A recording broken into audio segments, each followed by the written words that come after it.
Welcome back to App IQ, and today I'm going to show you how to access the new edits feature inside Instagram. Open your Instagram app and head to the plus icon at the bottom of your screen, then choose Reel. From here you can select multiple clips or record a video. Then once you're done, you will select next, and here you will notice a new option at the bottom called Edit Video. Tap on that and this takes you into the Edits workspace.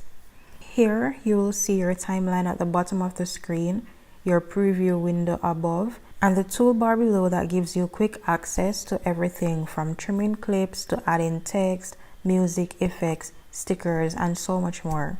As long as your app is fully updated, you'll be able to see these features. If not, just go ahead and go to your Play Store or your App Store to update edits.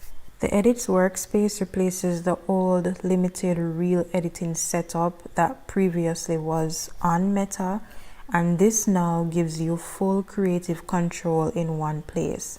So you can practically view this as your mini editing studio inside Instagram.